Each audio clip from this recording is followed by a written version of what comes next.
Bonjour et bienvenue dans cette nouvelle vidéo Zone Bourse. Quand on se balade dans un supermarché, on est impressionné par le choix qu'on a. Si on va du côté des gâteaux, on a des dizaines de références et c'est la même chose quand on va voir les dentifrices, les lessives, les bouteilles d'eau, etc. Et on a souvent du mal à réaliser que seule une poignée de sociétés sont à l'origine de tous ces produits. Et le meilleur moyen de s'en rendre compte, ce sont tous ces graphiques qui nous montrent ces géants des produits de consommation et leurs marques. L'Institut Oxfam, qui a publié donc l'infographie que je vous mets à l'écran, les appelle les Big Ten. Il y a Nestlé par exemple avec des marques comme Nespresso bien sûr, mais aussi Vittel, Perrier, Contrex, Friskies, Häagen-Dazs, Maggi, Buitoni, Powerbar, KitKat, etc. Ensuite on va avoir PepsiCo avec des marques à nouveau bien sûr comme Pepsi, mais ils ont aussi Doritos, Tropicana, Gatorade, 7-Up. Enfin bon, je ne vais pas citer toutes les marques de chaque entreprise, allez dans une grande surface et vous allez voir que toutes les marques dont je parle sont là. En fait, parmi ces Big Ten, on va aussi avoir comme entreprise General Mills, Kellogg, Associated British Food, Mondelez, Mars, qui est pas coté en bourse puisque c'est encore détenu par la famille Mars, Danone, Unilever et Coca-Cola. Alors on parle surtout ici d'alimentation, mais dans le secteur des biens de consommation, on a aussi des entreprises comme Procter ou bien Colgate qui vont être plutôt orientées produits d'hygiène, produits de beauté, lessive, etc. Alors, dans ce secteur dont on va parler aujourd'hui, donc des biens de consommation, il y en a qui mettent aussi les distributeurs comme Carrefour, Walmart, Costco, etc. Alors pour moi, c'est un secteur qui est complètement différent, avec des risques aussi complètement différents. Même chose pour des entreprises comme L'Oréal ou Estée Lauder, il y en a qui les classent aussi dans ces biens de consommation. Pour moi, on est sur des business models qui sont différents, qui seraient peut-être à mi-chemin entre les biens de consommation et le luxe, mais à nouveau, pour moi, ils ont des problématiques différentes des biens de consommation dont on va parler aujourd'hui. C'est pour ça qu'on peut parler d'illusion de choix, parce que quand on étudie un petit peu ces marques, comme je le disais, on se rend compte qu'une grande partie de tous ces produits sont vendus par cette poignée d'entreprises avec des marques en général très fortes. Et ce secteur des biens de consommation, on l'appelle aussi Consumer Staples en anglais, si vous devez faire des recherches sur le sujet, c'est un grand classique des portefeuilles boursiers. Alors déjà, le premier avantage, c'est que c'est un secteur défensif, un secteur non cyclique. Parce que même si vous perdez votre travail ou si vous ne touchez pas de prime parce que l'année a été mauvaise, vous allez toujours acheter à manger, vous allez toujours acheter du dentifrice, du shampoing ou de la lessive. Et si vous devez réduire vos dépenses, vous allez plutôt réduire vos sorties, plutôt réduire vos vacances ou bien attendre pour changer de voiture. Et le résultat, c'est que c'est un secteur qui a une bonne stabilité des profits. Ce sont des entreprises qui ont de bons rendements, en fait, qui payent régulièrement des dividendes et des dividendes en général en hausse. C'est pour ça que ce sont des valeurs très appréciées de ceux qui aiment les valeurs de rendement, de ceux qui aiment les valeurs qu'on appelle les dividendes aristocrates. On a Coca-Cola par exemple qui a 59 années de croissance des dividendes. Unilever, 25 années de croissance des dividendes. Pepsi, 49 ans. Nestlé, 26 ans. Procter & Gamble, 65 ans de croissance des dividendes. On le voit, c'est vraiment un secteur très stable, avec une faible croissance, mais une croissance quand même. Après, comme tout secteur, il a les inconvénients de ses avantages. On l'a vu, c'est défensif, c'est stable, donc le secteur va moins profiter de la croissance économique que beaucoup d'autres. Ensuite, suivant les produits, ils n'ont pas tous un énorme pricing power, ça veut dire qu'ils ne peuvent pas réellement imposer des prix élevés, des marges élevées, parce que ça reste quand même des produits de grande consommation, on n'est pas ici dans le luxe. C'est un secteur qui est très concurrentiel, avec parfois des guerres des prix qui arrivent régulièrement, mais, et ça c'est plutôt la bonne surprise, quand on regarde malgré tout les marges de ces entreprises, elles restent très correctes. On le voit ici avec Nestlé, on a une marge d'exploitation à 18%, une marge nette à 14%, c'est plutôt pas mal. Et du côté des marges, le champion, c'est Coca-Cola avec une marge d'exploitation de presque 30% et 24% de marge nette.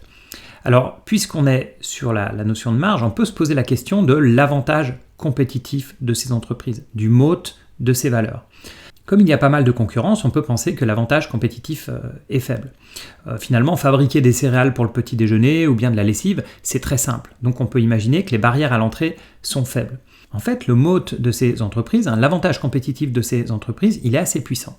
D'abord, on en a parlé, les marques. Ils ont des marques très puissantes. Les consommateurs ont tendance à acheter toujours la même marque de lessive, toujours les mêmes dentifrices, le même ketchup, les mêmes boissons, les mêmes biscuits apéritifs, etc., etc. Sur ce type de produit, on a quand même une grande fidélité. Alors si c'est vrai qu'ils n'ont pas un gros pricing power sur leurs clients, qu'ils n'arrivent pas à imposer des prix vraiment très élevés, ils ont à l'inverse un vrai pricing power du côté de leurs fournisseurs. Ils ont des achats tellement énormes à faire que dans le bras de fer entre acheteurs et vendeurs, c'est plutôt les acheteurs ici des biens de consommation, donc qui vont acheter des matières premières, etc., qui vont avoir la main, qui vont pouvoir imposer leur prix. Ce qui va donner des coûts de production qui vont être extrêmement bas. Ils ont aussi des réseaux de distribution incroyables. On trouve des bouteilles de coca ou d'Evian sur toute la planète. Et la question à se poser en termes d'avantages compétitifs, c'est est-ce que je pourrais concurrencer ces entreprises si on me donnait des milliards à dépenser pour recréer une entreprise de ce type-là de zéro? La réponse est non. Vous allez vous retrouver avec des marques qui sont moins connues. On est abreuvé de publicité sur ces mêmes marques depuis qu'on est tout petit. Vous allez vous retrouver avec des prix de production qui sont plus élevés parce que vous allez avoir des achats qui vont être plus chers. Vous allez avoir des usines qui vont vous coûter plus cher aussi parce que vous n'allez pas avoir d'effet d'échelle. Et puis Carrefour, Leclerc ou Auchan ne vont pas enlever les lessives d'Unilever pour mettre les vôtres. Donc un avantage compétitif qui est quand même présent. Alors maintenant, quels sont les risques du secteur? Le premier, c'est que ce n'est pas vraiment poussé par une méga tendance. Vous savez, moi j'aime bien investir dans toutes ces méga tendances du digital, du vieillissement de la population, de l'urbanisation, de la transition énergétique, voilà, toutes ces tendances de fond dont j'ai déjà parlé. Et ici, on aurait presque tendance même à être contre-tendance justement, notamment du côté écologique. On a une utilisation énorme de plastique. L'association Break Free from Plastic a fait un audit avec 14 000 volontaires dans le monde entier, dans 55 pays. Ils ont ramassé plus de 300 000 morceaux de plastique et sur 63% d'entre eux, on voyait encore la marque. Et donc, ils ont classé les marques de ces produits les plus polluants et le classement est sans appel. Les entreprises dont on a parlé sont les pires pollueurs de la planète en termes de plastique. On va avoir Coca-Cola, Pepsi et Nestlé qui vont être sur le podium, suivis par Unilever, Mondelez et Mars. Donc on voit qu'il y a encore énormément de chemin à faire dans le secteur au niveau du suremballage, du recyclage, etc. Et ils sont aussi à la traîne globalement sur tout ce qui est alimentation saine, sur le bio, et puis aussi sur la tendance de consommation locale, puisque leur business model est au contraire basé sur une distribution mondiale. Ils vont avoir quelques marques fortes qui vont essayer de distribuer dans le monde entier. Donc on va avoir globalement un problème de tendance, mais plus que ça, un problème éthique, un problème de valeur sur tout le secteur. Bon, je pourrais continuer sur le sujet, mais vous avez compris l'idée. Et justement, puisqu'on parle de tendance, on a quand même moins de risques de disruption du secteur que par exemple dans la distribution. C'est pas parce que le e-commerce explose que ces plateformes de e-commerce ne vont pas vendre les marques dont on a parlé. Amazon, Alibaba, Cdiscount, ils vont concurrencer la grande distribution, ils vont concurrencer donc Auchan, Leclerc, Carrefour, etc. Mais ils vont beaucoup moins concurrencer les produits eux-mêmes et notamment toutes ces marques très fortes. Alors faut-il investir dans le secteur et si oui, dans quelle valeur? Donc on l'a vu, le secteur il est intéressant si vous voulez des actions défensives avec du rendement. Si vous cherchez une croissance forte, etc., ce n'est pas le secteur sur lequel il faut vous tourner. Et ensuite, au sein de ce secteur, suivant si vous cherchez de la croissance et des marges fortes, alors vous allez plutôt vous tourner vers Coca-Cola. Si vous cherchez des entreprises pas trop chères, plutôt value, alors vous allez vous tourner plutôt vers General Mills avec un PER qui va être autour de 16 ou bien Kellogg avec un PER aussi autour de 17. Donc à vous de trouver les titres qui correspondent à plus à votre philosophie d'investissement. Alors voilà pour ce petit tour du secteur des biens de consommation.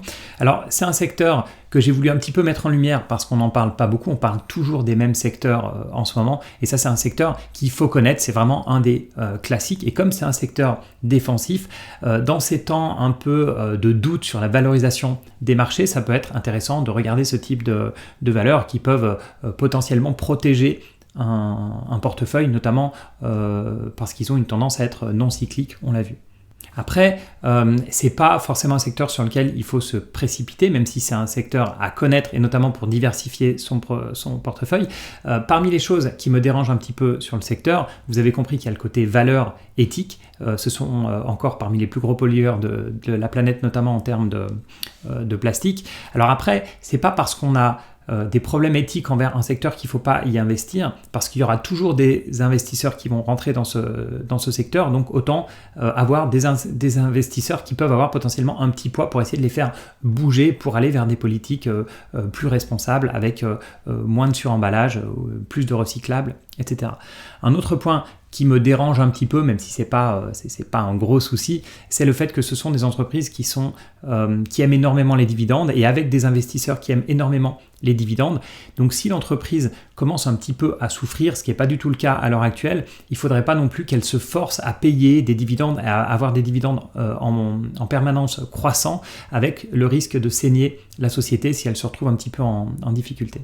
Parce que l'idéal dans une entreprise, c'est que l'entreprise ait tellement de projets intéressants et rentables en interne qu'elle réinvestisse les dividendes pour avoir profité de cet aspect intérêt composé, boule de neige, en fait cet effet boule de neige dont j'ai déjà parlé dans plusieurs vidéos, plutôt que de distribuer ça à ses actionnaires avec certaines fois une fiscalité qui n'est pas forcément la plus intéressante. Donc c'est vrai que moi je ne suis pas un grand fan de ces sociétés à dividendes, mais je sais qu'il y en a plusieurs d'entre vous qui aimaient ces sociétés de rendement et qui aimaient le côté stable et rassurant que ça apporte.